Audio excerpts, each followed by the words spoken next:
But first, let's get into it with Big 12 Media Days, which happened, which started today.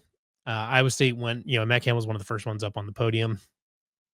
And, when you get to these types of things, Matt Campbell does not typically drop a lot of earth shattering information. It's a lot of, people saying, like, well, you did this last season. What are you going to do this season? And then he says, well, we've got great people in our program. And I was been really impressed by the kids and their leadership and their drive to get back into the locker room and not be satisfied.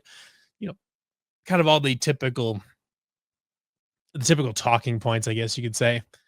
And just kind of it's a lot of the same kind of hyperbole you get from coaches. It just he does mean it. Like Matt Campbell is a very like sincere guy that means everything he says. Everything that comes out of his mouth comes out with a purpose. But and still, it still sounds like coach speak stuff that doesn't mean anything. So it's hard to pull a lot from these things. But one of the big things that was asked about, obviously the playoff structure is a big thing here, and Brett Yormark talked about that a little bit today. He talked about how he is currently advocating for the 5-11 format versus the 4-4-2-2 format for the playoff. I think, and I want to talk about this a little because I've got some thoughts on it as well.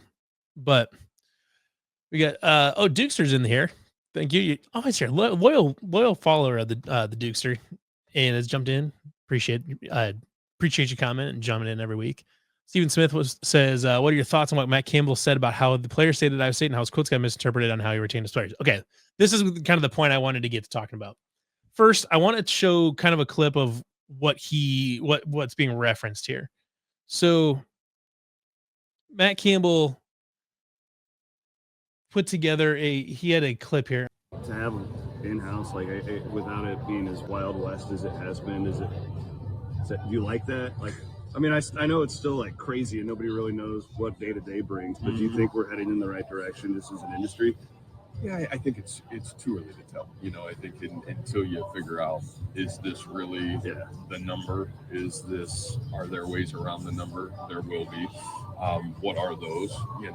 Is it limit, the probably disparity that we have right now. I think we live in a world in college football that looks like Major League Baseball, in a lot of ways. And so, it's really too early to tell, I think, Chris, on that. I hope that we're there, but I think, again, you're hoping because I don't think you have any clarity if this is really what's going on. I think the positive when I look at our own team is, we were able to retain our football team. I think it says a lot about Iowa State football. I think if you looked at the top 20 guys in our program, probably could have made a heck of a lot more money at a lot of other places, and we were able to keep our kids home, and I think that was huge. So what he's saying there, I hope everybody got the audio from that. I think you should have. So what he's saying there is, not anything revelatory necessarily, that that Iowa State was able to hang on to, pretty much, all of its most important guys, Dominic Orange, Jeremiah Cooper, everybody, and it was it's a pretty big kind of recruiting coup, because right now, the big part about recruiting is not just getting guys from high school and getting guys from the transfer portal, but it's also re-recruiting your own players. Essentially, player retention is kind of the new recruiting almost.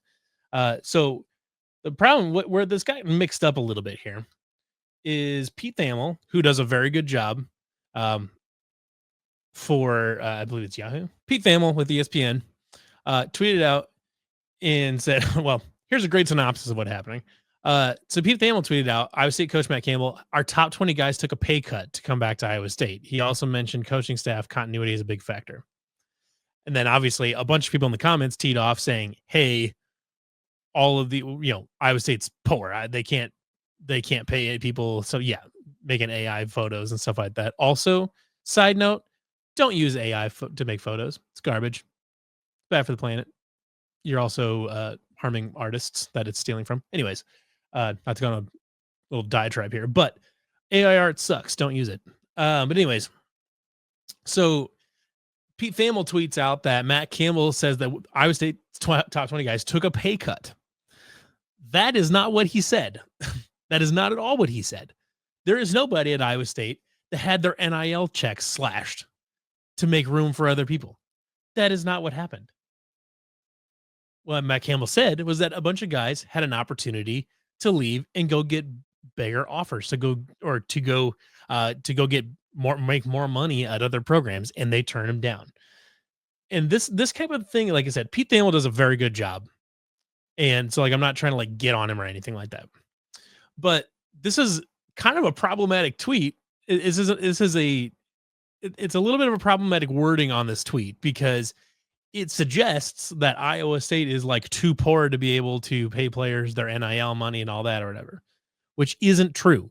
Is Iowa State going to be able to shell out as much money as Ohio State or Georgia or whatever for whatever they're trying to do? No, that's okay.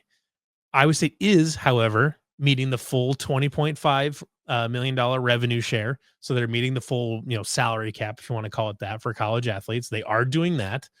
So it's not as though like Iowa State isn't doing its best to financially compete here and being fine, and doing fine with it. But, like I said, so like Deuce just said, media twisting words as usual. It's like, I hesitate to go that far because I really don't think that, I really don't think Pete Thamel was like trying to be malicious about it or anything like that. But it is an unfortunately worded tweet because, like I said, this if this was 100% true and Jeremiah Cooper's paycheck got cut by 50% and just to make, which would be, a selfless act on his part, but that's not what happened. That's not what happened. Those guys are still making the money. Maybe, I don't know, maybe they did. Maybe they voluntarily, took a pay cut or whatever just to do that. But that's not at all what Matt Campbell is implying here or anything. He said that they could have gotten more money other places and they chose not to. That is not the same thing as taking a pay cut. And it means something completely different. So this type of stuff needs to stop. Like I understand what he was trying to do. He's trying to, summarize and characterize what Matt Campbell said to, try to give the best summation of what he said. But unfortunately, saying someone chose not to take a pay raise is not the same thing at all as them taking a pay cut, as though it were like some involuntary thing. Because if Iowa State came up and immediately said, hey, by the way, we're cutting all of your NIL in half to make room for other people, they would have left. Everybody, like all those people would have left. That's it. They would have left. Like nobody takes a pay cut at a job and just stays there unless they have like literally no other choice. I mean, there's obviously some circumstances that would keep somebody at a job, even if they took a pay cut, because that's maybe just what's available to them or whatever. There's a million different reasons. But for the most part, if someone isn't like really tied to a job, if a job asks them to take a pay cut, they're not going to stay. And especially in college football where everybody's so mobile and, high end, like, I would say it's got players that are desired by other programs. So like if Jeremiah Cooper or Rocco Becht or Carson Hansen or whoever, had to take a pay cut and really didn't like that enough to transfer, they could find a roster spot next week. Like even maybe by the end of the week, they would have a roster spot on another team. Like and this just needs to stop because then you got all these people tweeting out like, "Oh, I would say it's poor," like all this. It's just dumb. It's dumb. This was they said this was a mistake by Pete Thamel for mischaracterizing what Matt Campbell said. It's just not true. It is what it is. I mean, there's I don't think it's like going to affect the season at all, but it's unfortunate that made it on there because then it affects the narrative around the team and all this, and just kind of affects the vibe a little bit from the outside looking in, stuff like that. Because the Big 12 already has enough of an issue of a problem with like the SEC and the Big 10, basically like discounting it, discounting it as not a real conference or not a conference worth your time or whatever. And when you have it with like one of the better teams in the conference, one that was just in the conference title game last year and has aspirations of winning the conference this year. If they're like supposedly, too poor to pay NIL stuff or whatever, that is just like, I mean, then it just looks bad on the league. or whatever. And it's dumb. Like it shouldn't, like, that's not how it should be. Um, I mean, it is what it is. Just kind of angered me a little bit.